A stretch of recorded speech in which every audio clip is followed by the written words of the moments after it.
பிரியன், திமுக காங்கிரஸ் பேச்சுவார்த்தையில் தாமதம் அப்படின்றது கலை யதார்த்தமா இல்ல வலிந்து நிர்பந்திக்கப்படக்கூடிய ஒரு பிம்பத்தை கட்டமைக்கிறாங்களா? இல்லை, அதாவது கலை யதார்த்தம் அதுதான். அதாவது குழு போடுவதற்கு தாமதிக்கப்படுகிறதுன்றது காங்கிரஸுடைய வருத்தமாக இருக்குது. ஆக்சுவலாக அவங்க முதல்லையே குழுவை போட்டாங்க. அவங்க குழு போட்டதுக்கு என்ன காரணம் அப்படின்னா முதல்லையே குழு போட்டு பேசி ஒரு முடிவு பண்ணிட்டா கடைசி நேர பிரச்சனைகள்லாம் சமாளிக்கலாம், பிரச்சாரத்துக்கு சீக்கிரம் போகலாம், அந்த மாதிரி விஷயங்களை அவங்க சொல்கிறாங்க. இன்னொன்று காங்கிரஸ்லேயே ஒரு சில குரல்கள் தாவேக்காவோட போகலாம், அந்த மாதிரி விஷயங்கள்லாம் பேசினதுக்கு அதுக்கு ஒரு முற்றுப்புள்ளி வைக்கிறதுக்காக அந்த குழுவை போட்டாங்கன்னு வச்சுக்கலாம்.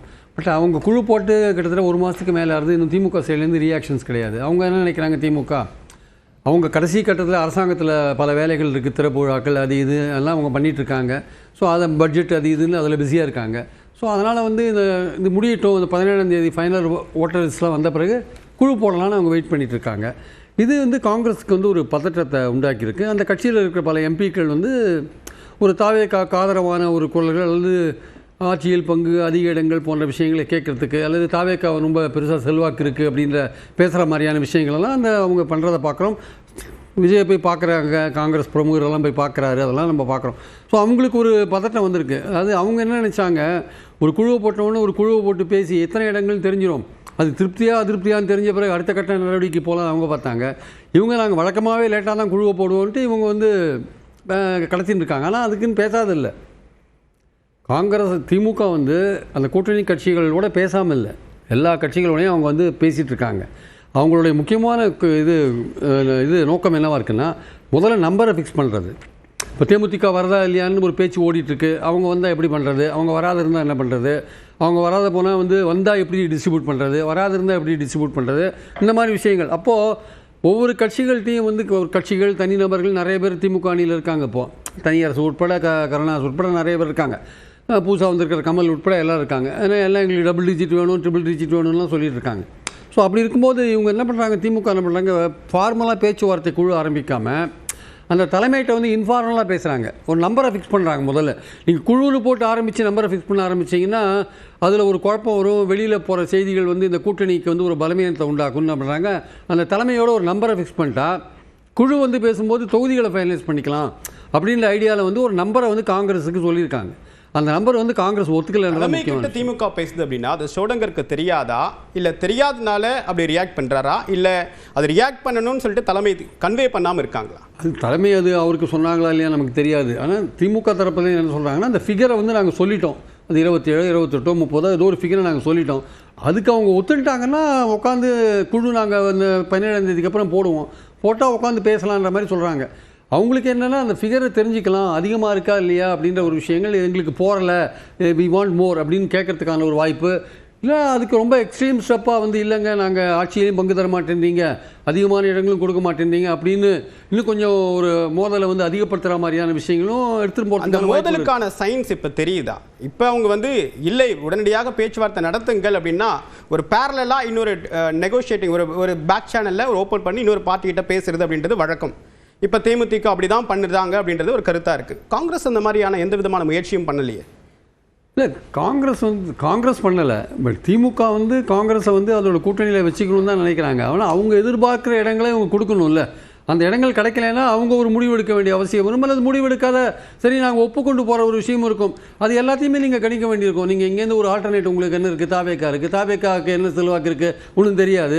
அது பாஜக எதிர்ப்பில் உறுதியாக இருக்கா அதுவும் தெரியாது. அப்படி இருக்கிற ஒரு இடத்துல போனால் இருக்கிற 18 எம்எல்ஏக்களும் மீண்டும் வருவாங்களா இல்லையான்ற ஒரு விஷயம் இருக்குது. ஆனால் அதெல்லாம் யோசிக்கிறாங்க. ஆல் இந்தியா லெவலில் இந்தியா கூட்டணியில் திமுக இருக்குது. திமுக ஒரு ஸ்ட்ராங்கான ஒரு பார்ட்னராக இருக்குது இந்தியா கூட்டணியில். அதை நம்ம விட்டுட்டு நம்ம போனால் ஆல் இந்தியா லெவலில் இந்தியா கூட்டணியே ஒரு ஆபத்து வந்துடும். காங்கிரஸ் திமுக விட்டு பிரிஞ்சு போனால் பாஜகவுக்கு பால் பாயசம் சாட்டா மாதிரி அது நடக்குமா இல்லையான்னு சில பேர் எதிர்பார்த்துட்டு இருக்காங்க. அதனால் ரெண்டு கட்சிகளும் பல விதங்களில் பல ஆங்கிளில் யோசிக்கிறாங்க. சில எம்பிக்களுக்கு என்னென்னா திமுக ரொம்ப ஒரு பிக் பிரதர் ஆட்டிடியூடில் பாஜகவுக்கு பால் பாயசம் சாப்பிட்ற வாய்ப்பை காங்கிரஸ் கொடுக்குமா? அதுக்கான வாய்ப்புகள் இருக்கா? நிச்சயமாக அதுக்கான வாய்ப்புகள் எனக்கு தெரிஞ்சு இன்னைக்கு தேதியில் இந்த நிமிஷத்தில் இல்லை. இந்த நிமிஷத்துலேயும் காங்கிரஸ் ஆளுங்க கூட நம்ம கான்டாக்டில் இருக்கு. ஆனால் அதிருப்தியை பகிரங்கமாக வெளிப்படுத்துறது மூலமாகவே அதுக்கான தீயை பற்ற வச்சுட்டாங்கன்னு தானே அர்த்தம். இல்லை, தீ எரியுது சார். அது அப்படியே கொஞ்சம் கொஞ்சமாக எரிஞ்சிட்டு இருக்கு. அது கொழுந்து விட்டு எரிய ஆரம்பிக்கல இன்னும்.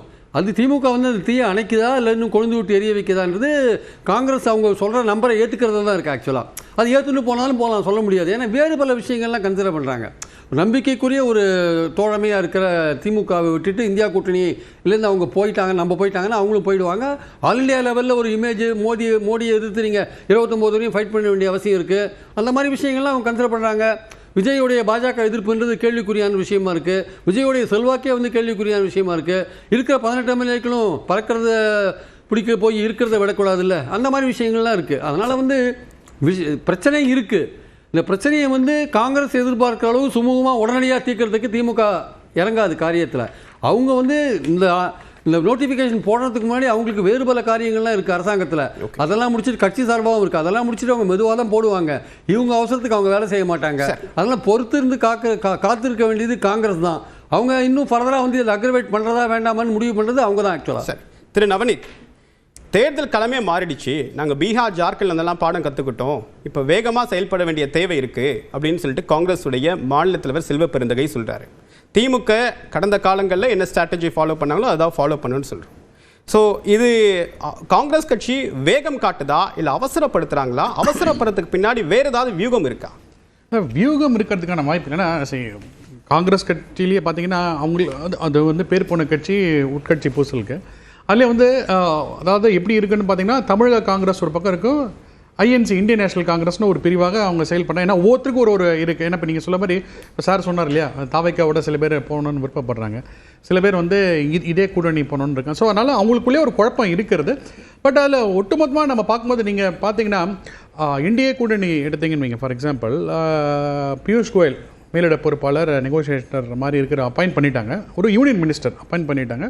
அவர் வந்து அதிமுக உடைய தலைவர் எடப்பாடி வீட்டில் உணவெல்லாம் அருந்தி ஒரு ஒரு ஒரு அந்த அந்த இதை வந்து இன்னும் ஃபார்ம் அப் பண்ணிட்டாங்க. ஆனால் இங்கே இன்னும் தமிழ்நாட்டில் பார்த்தீங்கன்னா திமுகவை சேர்ந்த நாடாளுமன்ற உறுப்பினர் கனிமொழி அவர்கள் தான் பியூஷ் கோயல் ரெண்டாவதாக வந்தார். இதுக்கு முன்னாடி பைஜெயந்த் பாண்டான்னு ஒருத்தர் வந்தார்.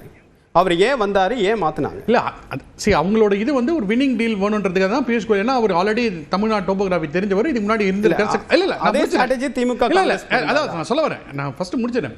ஸோ அப்படி இருக்கிறச்சு இங்கேருந்து திமுகலேருந்து கனிமொழி அவர்கள் தான் போய் ராகுல் காந்தியை சந்தித்து வந்திருக்காங்க. இன்னும் அது ஃபார்ம் அப் ஆகலை. வந்து இன்னொரு பக்கம் என்ன சொல்கிறாரு, பிரவீன் சக்கரவர்த்தி ஒரு கருத்தை வைக்கிறாரு, ஜோகடேக்கர் ஹரீஷ் அவர் என்ன சொல்கிறார், 70 நாட்களாக நாங்கள் வெயிட் பண்ணுறோம் அப்படின்னு. ஸோ திமுக தரப்புலையும் ஒரு எதிர்பார்ப்பு இருக்கும். ஏன்னா இன்றைக்கி வந்து பிஜேபியோடைய சார்பாக இந்திய கூட்டணி சார்பாக பியூஷ் கோயலை வந்து வச்சுருக்கன்ற போது இவங்க இன்னும் யாருமே அனௌன்ஸ் பண்ணவும் இல்லை காங்கிரஸ் சைட்லேருந்து. யார் காங்கிரஸ்லேருந்து கூட்டணி பேச்சுக்காக வரப்போகிறாங்கன்றது அவங்க ஒரு டிகே சிவகுமார் மாதிரியோ இல்லை ஒரு அசோக் கெலாட் மாதிரி ஒரு ஒரு ஒரு ஆளுமை இருக்கிற மாதிரி இருந்தால் தான் பேச முடியும். ஏன்னா இப்போ காங்கிரஸும் அவங்க அறிவிக்கல. ஸோ இது வந்து ஒரு டெட்லாக் சிச்சுவேஷனில் தான் இருக்கிறது இப்போது திமுக அண்ட் காங்கிரஸ். ஏன்னா இல்லை அவர் சார் சொல்கிற மாதிரி இதில் இவங்களுடைய செயல்பாடுகள் இருக்குது. காங்கிரஸ் டெட்லாக் அப்படின்னு எதன் அடிப்படையில் சொல்கிறீங்க? டெட்லாக் அதுதான். ஏன்னா திமுகவுடைய நேச்சர் 2021 பார்த்துருக்கோம். தேர்தல் தேதி அறிவித்த பிறகு தான் அந்த கமிட்டி போடுறது அவங்களுடைய ஒரு பேட்டர்னாக இருந்திருக்கு. போன தேர்தல் அப்படி தான் இருந்திருக்காங்க. பட் இப்போ ஒரு அழுத்தம் இருக்கிறது. ஏன்னா இப்போது